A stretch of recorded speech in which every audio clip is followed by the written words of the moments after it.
Right now, though, body image, that's what we're talking about, is a subject that affects pretty much everyone at some stage of their lives. And for many people, it's a subject that brings about a lot of insecurity as well. And today we are joined by family therapist and social worker, Talya Ressel, to talk about what a healthy body image looks like, as well as the effects of an unhealthy body image, specifically with regards to youngsters, teens. Talya, thank you very much for joining us. Welcome back. Thank you for having me. Yeah, a big issue, very big issue. We're talking media, that gets involved as well. We're going to touch on that a little bit later on. But firstly, I think, what does having a healthy or an unhealthy body image look like? Well, body image is how you see your body, but also how you think and feel about your body. So, it encompasses not just what's reflected back in the mirror, it's how you process that as well. Yeah. And I do want to say I'm so glad we're talking about this, because body image, all of us have got a complicated relationship with our body.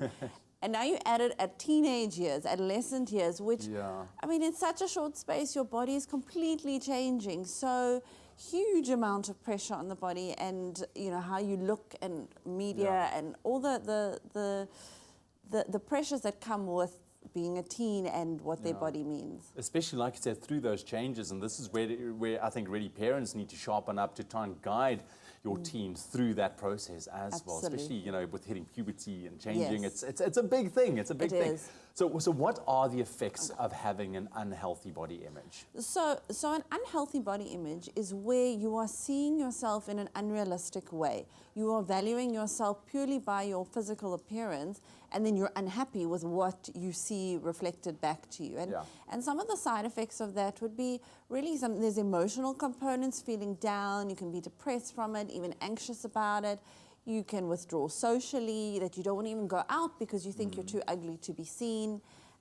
We also see that you can have, from a poor body image, you can do some unhealthy behaviors. So that could be intense exercising or restricting your food, really not taking good care of yourself in the pursuit of this idealized body you're wanting to get. Yeah, and there's so many factors at play, which we'll unpack a little bit later on as well. And I would just ask you, what is that word again? It's body dysmorphia. Yes.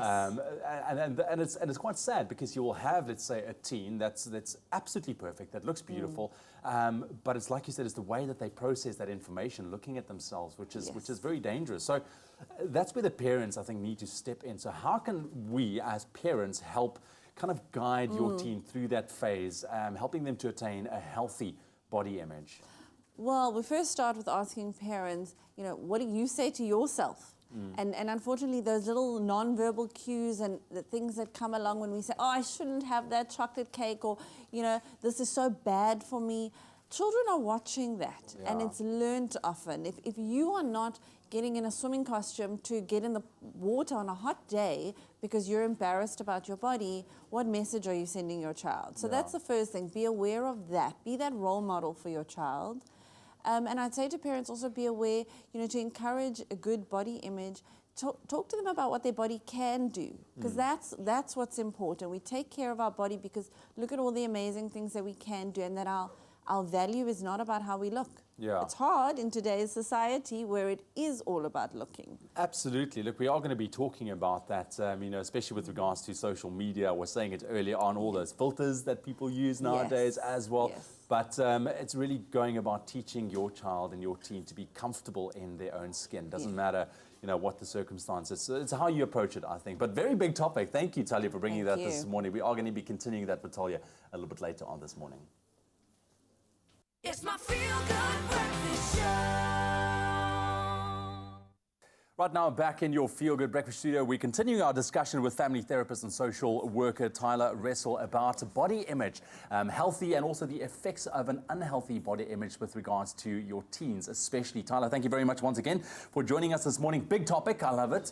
And also a very serious topic. I think parents need to take note of this, specifically if you have teens at home. So we spoke about the effects of an unhealthy body image. You can become withdrawn.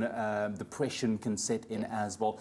But let's get into the media side of things. Social media, what we've seen, fashion out there, magazines. How does that play a role with regards to body image? Well, teens and children in general are being bombarded 24/7 with how, like the highlights reel, how they should look, and not what's going on behind the scenes. So social media in general is really creating this unrealistic, perfectionist lifestyle or image that people are trying to aspire to get. But I must say, social media are creating content, but we're lapping it up. Yeah. We are the ones who are reading it. We're the ones who are wanting the likes, the shares, Instagram, look at Instagram, how huge it is. It is purely physically based. It's based on what you can see. It's not necessarily any content. And the biggest demographics of Instagram are actually teenage girls, sort of 13 to 19. And that's telling us who's looking, who's following. The biggest accounts are all sort of fashion and image-based celebrities. Yeah. Is there a sustainable solution, though, with regards to what parents can do? I mean, this is not a new issue. I mean, it's an issue that's been around for quite a while, but now with the advancements of social media specifically as well, the problem kind of escalates as well. So what do we stand to do? Well, I think parents, again, going back to the modeling, your own behavior and your consumption of social media or your comments on other people's bodies. If you're walking around and commenting on that, again, your child's learning. With regards to social media, I don't want to make it the demon and say, cut your child off from that. It's part of your life. Totally, it's part of your life. And listen, we want to present ourselves in the best possible light. That's appropriate. But we can talk to our kids about what we're seeing. Like, comment to them, do you think she's been airbrushed? Or what do you think it took for her to get it to fit into that dress today? Yeah. Or, wow, it must be hard having such a public image where you can't have a bad hair day, which we all do have. And so talk to them about the realities. And even there's some sites that show you the before and after to actually highlight to these children that it's not real. Half the time what you're seeing is not realistic. So none of us walk out of bed looking like that. Yeah, and I mean, it does become very hard to convey that message to your child because, I mean, it's essentially what you see. Yeah. But the big facts, you mentioned that specifically for girls, they are the ones that tend to battle more with this issue, with body dysmorphia as well. But boys, just as much. I mean, it's just not maybe voiced as much. Yes. Well, I think now more and more, again, with social media, it's out there, the right physique, the six-pack. We were just talking about how 3-4-year-old boys, their Hulk costume or the Superman dress-up costume has got the six-pack, predefined for little kids. And I do want, on that note, to say, it's not just teens. I want parents to be aware. Studies are showing it's happening as young as 4 or 5.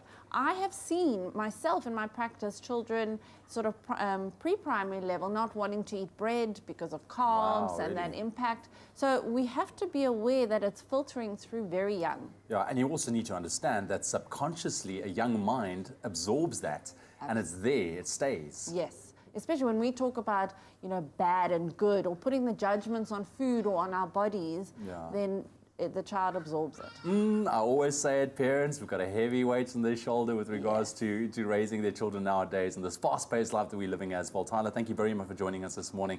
Yeah, it is a very big topic. I think we can continue talking about this for ages, but I think for parents, focus on your little ones and make sure that you show them what is real. Teach them what is real and what is not, specifically with regards to what's going on social media.